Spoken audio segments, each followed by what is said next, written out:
Good morning, everyone. I'm Leslie Earhart, a Public Information Officer for the Tennessee Bureau of Investigation. Before we get started, I want to stress that the investigation into the disappearance of Summer Wells is very much active and ongoing. Please understand, in order to preserve the integrity of the investigation, we simply can't speak to specifics. We appreciate you being here today and your continuing coverage of this case.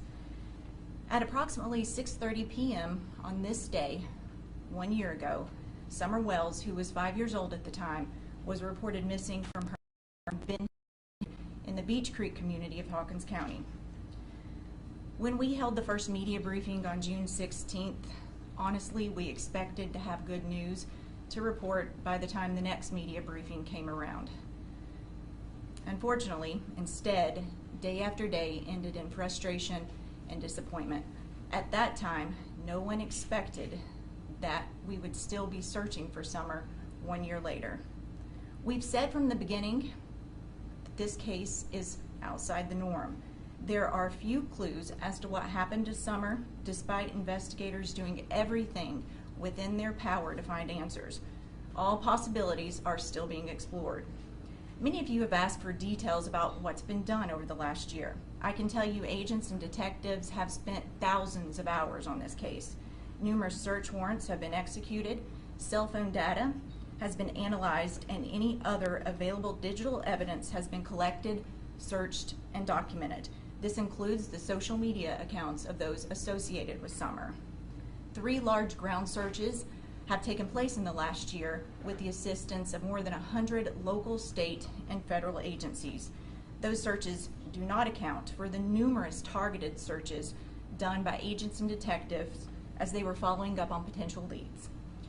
From T.B.I. alone, more than 100 agents, intelligence analysts, and support staff from across the state have been involved in this case. T.B.I. agents working alongside the Hawkins County Sheriff's Office and the FBI have conducted nearly 170 interviews during the investigation. That does not count the hundreds of phone calls made to follow up on tips reported to law enforcement. While investigators have been diligently working to find answers, they've had to deal with thousands of tips generated by false information that in some cases has been intentionally spread across social media platforms. We know that this case has attracted the attention of individuals across the country who genuinely care about Summer and want nothing more but to help us find answers. We appreciate those people. However, we are also aware that there are some people using this case for their own personal gain by spreading false information on social media posts as facts. Some go as far as to solicit donations. This has had a major impact on the investigation and not in a good way. Moving forward, we ask the public not to submit tips as a result of a video they viewed on YouTube or a theory they've seen posted on Facebook. Please help us and only call if you have direct, specific information about the disappearance of Summer. This investigation weighs heavily on us all, and I can promise you that no one wants answers more than we do, and we are not going to stop until we find them. I'm going to turn it over to Sheriff Ronnie Lawson. Good morning. As Leslie mentioned, we didn't expect this case to be going on a year later. It's heartbreaking to me and my officers and the entire community. We've never stopped looking for Summer. We will continue to do so. There's never been a case in the history of Hawkins County Sheriff's Office that had officers working 365 days and had so many hours spent as we had in this investigation. Also, this office has never utilized so many different local, state, and federal agencies from across the state. The Tennessee Bureau of Investigation and the Federal Bureau of Investigation assist us in every step of this investigation. As you heard Leslie say, thousands of hours have been invested in finding Summer, thousands of them. 170 interviews have been done. Many of these individuals have spoken to more than one time. While we haven't said a lot about the details about the investigative actions that's taken place, please know that we've never stopped. I deeply appreciate the many rescue squads, the MAs, and volunteer fire departments for their help. And the support from the citizens and the communities of this county is just unbelievable and overwhelming with the encouragement we get with the food during the searches we've done, and all the law enforcement officers and agencies throughout the state of Tennessee. It's just phenomenal how everybody pitched in and helped us with these searches and with this investigation. And many of you have asked why that we didn't recruit private citizens to assist in these searches. With the extreme dangerous terrain that we were experiencing in searches, we were able to monitor each group and movement and their location. That way we knew that everybody came back to the command post safely. After the initial searches, then we had to go back and obtain the landowner's permission to search again. We could not allow or even grant permission for private individuals on these people's property.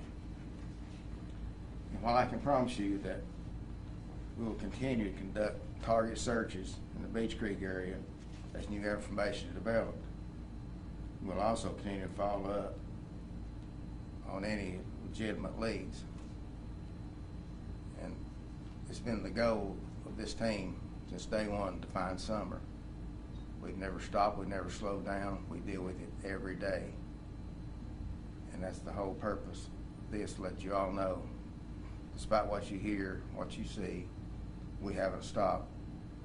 The men and women of these agencies have worked tireless, hours and hours and hours, and I commend every one of them for the job they've done, and we're going to continue till we find Summer. Now, as I mentioned, we can't speak to specifics, but we will take a few questions. A few months ago, you guys said that the parents were not cooperating anymore. Has there been any change in that, especially as Don Wells is incarcerated here in this facility? We're not going to characterize cooperation at this time. Honestly, doing so does nothing but create more speculation, and it doesn't benefit the investigation, but thank you for asking. Is there still a reward being offered if any information or Summer is found? Well, I can tell you that law enforcement did not coordinate that reward, so you would need to reach out to the Churchill Rescue Squad for information in that aspect. Are the boys still in DC's custody? That's not something we can speak to. We do know that last year you guys pushed out some information about the red truck. I know that this is on here, but just so we can talk about it with you guys, is that still something you're looking for? Do you still want people to submit tips, or is that over and we're just not looking for the red truck anymore? I'm going to call on T.B.I. Special Agent in Charge Derek Newport just to talk about that and where that stands. I would tell you yes, just to eliminate. We still don't have a good timeline of when that was observed. People that frequent areas on a regular basis can get days mixed up. We still want to figure out who, if possible, and if that's even a legitimate lead. So as she said earlier, we followed a lot of dead leads that didn't produce anything. So that obviously is still something we want to put to bed, but it's not. We still can't pinpoint a date and an exact location of that truck. Anybody else? When this first came out, you guys said that Summer was last seen walking away from her home. That was like one of the initial reports that night.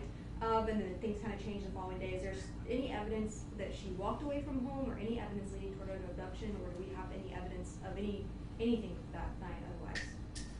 We don't have anything specific, and I think what's important to note there is that the sheriff mentioned that how many hours we've put into this investigation and how much time has been spent exploring every possibility: walk-off, abduction, other foul means. And I think that's the thing to keep in mind is it's still really wide open as to the what. We try to stay away from developing theories and just follow facts. You mentioned that you're continuing to look at this case every day. Are there more searches planned as we're approaching the summer months?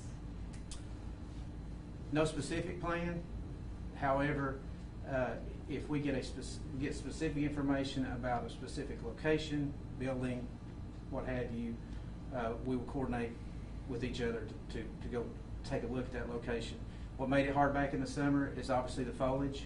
That's why you saw the 2 searches that were when the leaves were on the ground, so that we could use air assets and that you could actually see more of what's on the ground at the time. And people say, well, leaves to cover things up. Well, you get moving things around enough, you'll see what you're looking for. In the past, you said that there's no evidence that there was an abduction. Does that still stand? It still stands. Do the facts point towards one theory more than another? No, they do not. Or what happened? Not at this point. Okay.